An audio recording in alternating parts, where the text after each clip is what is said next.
Let me start by talking to the part of you that feels confused right now.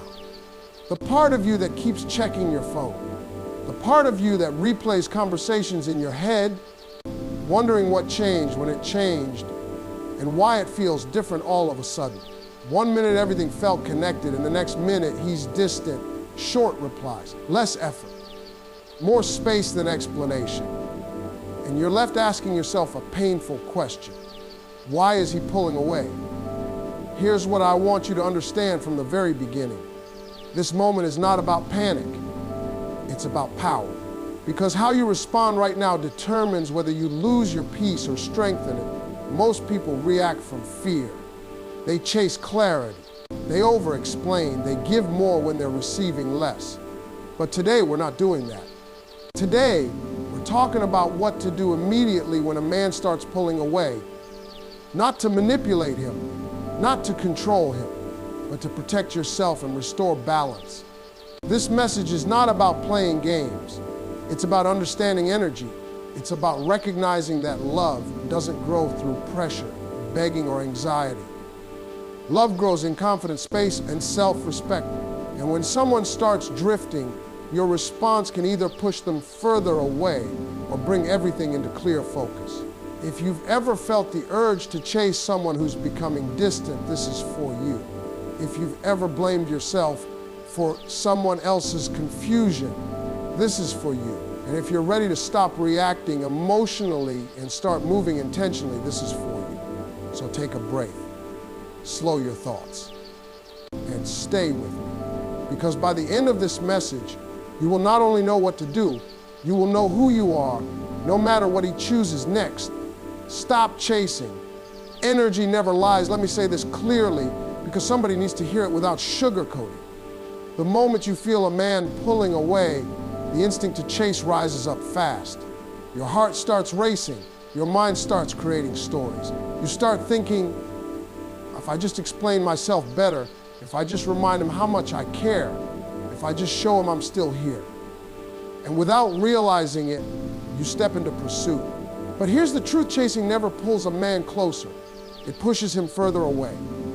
Energy does not lie, it never has. It never will. Words can confuse you, promises can delay you, excuses can distract you. But energy always tells the truth. When a man is leaning in, you feel it without asking. When he's pulling away, you feel that too. And the biggest mistake you can make is trying to fight energy with effort. You cannot overpower emotional distance by doing more. Distance is not cured by intensity, it is cured by space. When you chase, what you're really doing is telling him, without saying a word, I'm afraid to lose you. And fear shifts the balance. It puts him in control and puts you in anxiety. Now every text feels heavy, every call feels urgent, every silence feels personal. And the more you chase clarity, the more unclear everything becomes. Not because you're wrong for wanting answers, but because you're asking the wrong way. You're asking from fear instead of strength. Here's something people don't talk about enough. Men don't respond to pressure the way women do. Pressure doesn't inspire commitment in a man. Pressure makes him retreat. When he feels watched, questioned, chased, or emotionally cornered, his instinct is to protect his freedom. That's why the more you push, the more he pulls. And the more you explain, the less he listens. Because now it's not about connection, it's about escape. Think back to the beginning, before the attachment got heavy, before the expectations got loud, before you were checking your phone every few minutes. You weren't chasing then, you were grounded, you were relaxed, you were living. And that version of you is the version he leaned toward. Not because you were playing games, but because your energy was clean. Calm energy invites. Anxious energy repels. Chasing also does something dangerous to your self-worth. Every unanswered message chips away at your confidence.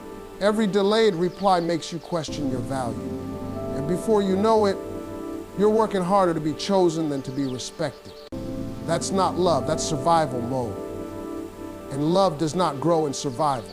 Love grows in safety, steadiness, and mutual effort. When you stop chasing, something powerful happens. Silence enters the space, and silence has weight. Silence gives him room to feel your absence. Silence removes the pressure. Silence shifts the dynamic.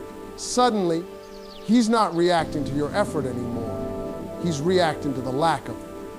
And that's when reflection begins. That's when a man starts asking himself questions you could never ask him out loud. Why doesn't she seem pressed anymore? Why does it feel different? Why do I feel her absence now? Not chasing is not manipulation. It's self-respect. It's saying, I'm not here to convince anyone to choose me. It's understanding that real interest doesn't need reminders. Real desire doesn't need chasing. If a man values you, he will feel the shift when you stop overgiving.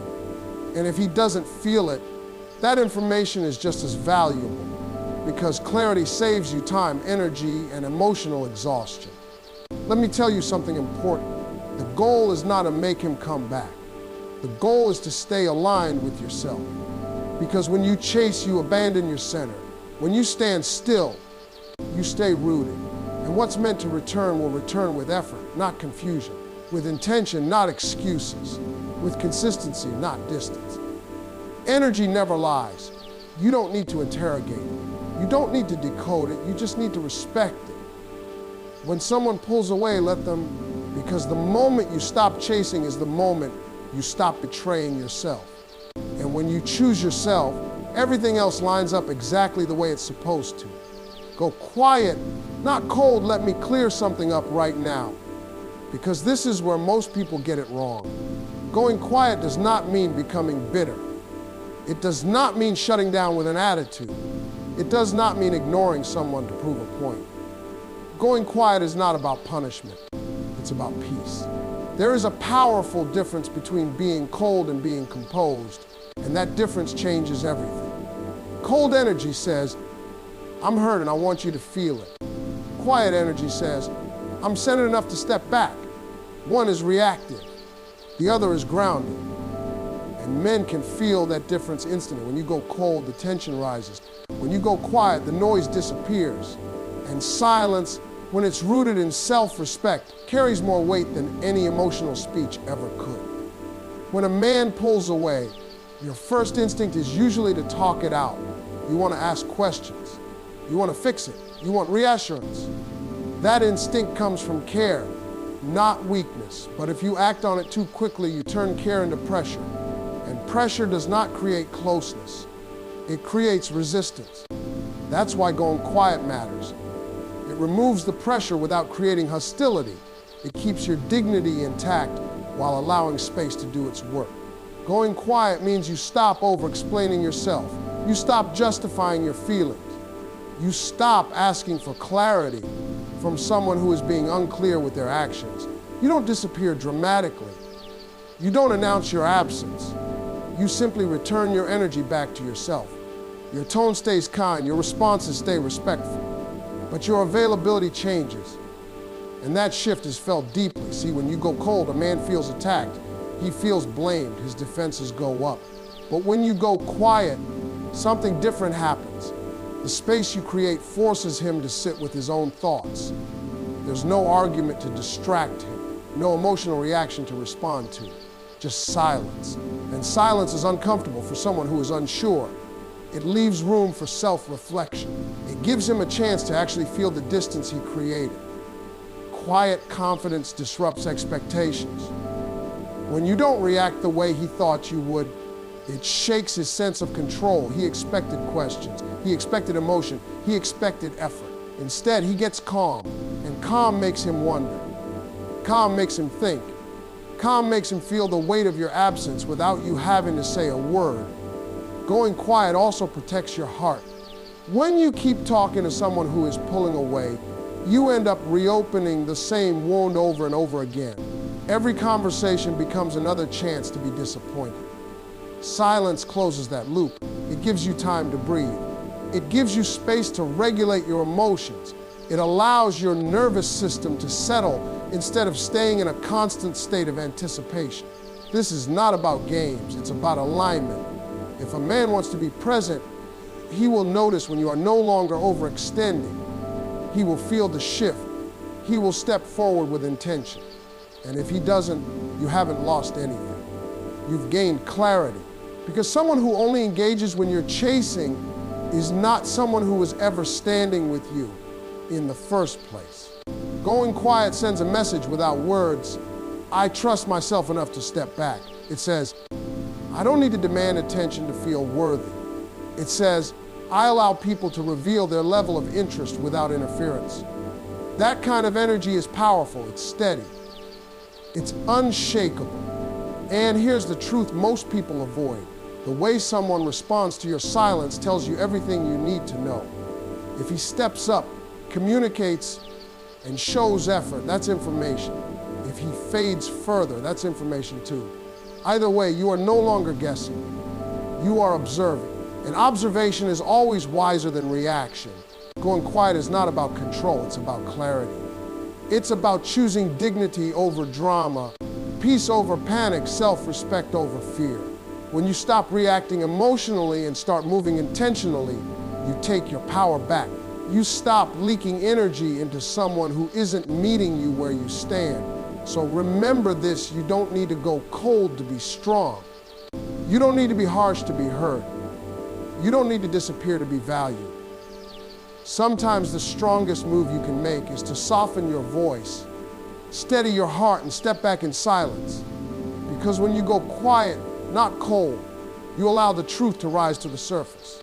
And the truth will always guide you exactly where you need to be. Shift your focus back to yourself.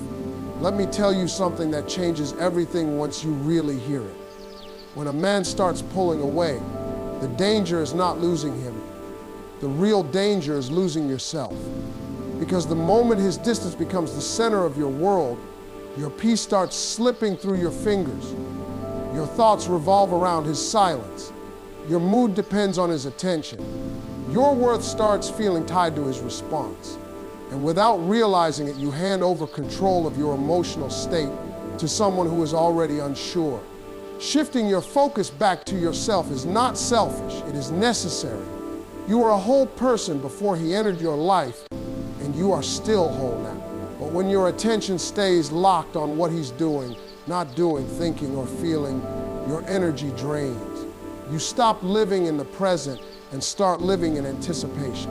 Anticipation keeps you anxious. Presence keeps you powerful. Here's the truth.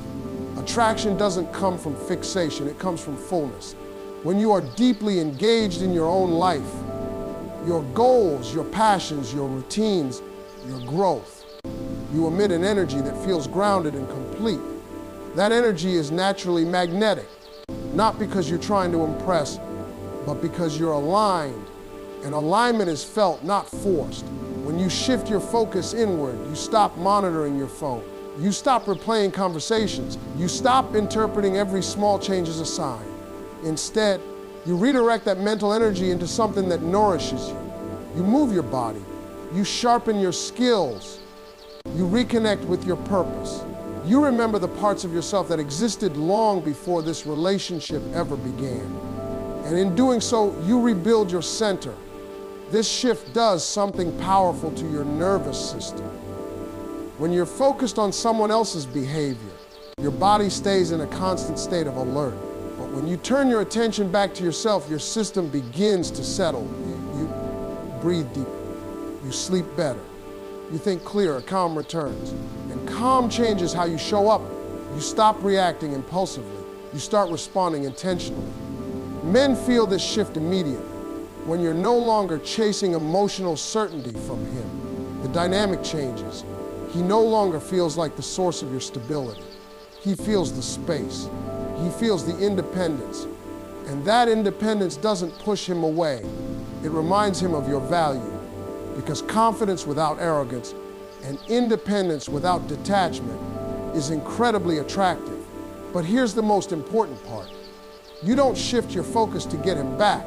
You shift your focus to come back home to yourself.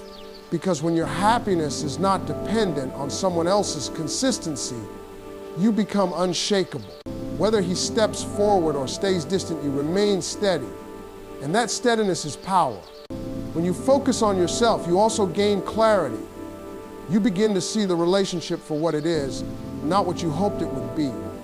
You notice patterns instead of excuses. You assess effort instead of potential. And that clarity allows you to make decisions from strength, not fear. You stop asking, how do I keep him? And start asking, is this good for me? This is where transformation happens. You stop shrinking to maintain connection. You stop tolerating uncertainty to avoid loneliness. You stop over-giving in hopes of being chosen. And the more you choose yourself, the less you're willing to accept half effort. Your standards rise naturally, not from bitterness, but from self-respect. There is something deeply attractive about a person who is fulfilled within themselves. Someone who enjoys their own company. Someone who is moving forward regardless of who is watching. That kind of energy doesn't beg. It doesn't cling. It doesn't chase. It simply exists, and the right people feel drawn to it. Shifting your focus back to yourself is an act of courage. It means trusting that you will be okay no matter what happens. It means believing that you are enough with or without anyone else's validation. And when you truly believe that, you stop operating from fear. You operate from truth. So if he's pulling away, don't collapse inward. Expand outward. Pour back into your life. Reclaim your time, your joy, your direction. Because the moment you refocus on yourself, you stop leaking energy and start radiating it. And when you radiate, everything that's meant to align with you finds its way. Effortlessly, naturally, and without force. Let him miss you without reminding him. Let me tell you something that goes against almost every emotional instinct you have. If you want a man to feel your value, you cannot constantly remind him of your presence. Missing someone is not created by words, explanations, or emotional speeches. Missing someone is created by absence. And absence only works when it's real, natural, and unforced. A man cannot miss what he always has access to. If you are always available, always responding, always reaching out, always checking in, there is no space for longing to grow. There is no silence for reflection to enter. There is no gap for his heart to notice what's gone. And when there's no gap, there's no hunger. Emotional hunger requires space. Here's where many people get stuck. They think reminding him of how good they were together will make him feel closer. They think sending memories, messages, or emotional check-ins will spark something. But what it really does is soften the impact of your absence. You turn distance into comfort. You give him the benefits of your presence without the responsibility of showing up fully. And when someone gets comfort without commitment, they don't feel the urgency to step forward. Letting him miss you means you stop filling the silence. You stop reaching for reassurance. You stop trying to manage his emotions. You allow the distance to do what it's supposed to do, reveal the truth, because space doesn't create feelings that weren't already there, it exposes them. If he cares, he will feel the gap. If he doesn't, the silence will make that clear too. Either way, you gain clarity instead of confusion. Missing you is not logical, it's emotional. And emotions don't respond to reminders. They respond to absence. When your voice is no longer there, when your energy is no longer surrounding him, when your attention is no longer guaranteed, his mind starts replaying moments on its own. He remembers how you made him feel. He notices the absence in places he didn't expect. And that's when reflection begins. Letting him miss you without reminding him is also an act of self-control. It requires you to sit with discomfort instead of rushing to relieve it. It means resisting the urge to send one more message just to feel close again. But every time you hold back, you protect your dignity. You tell yourself,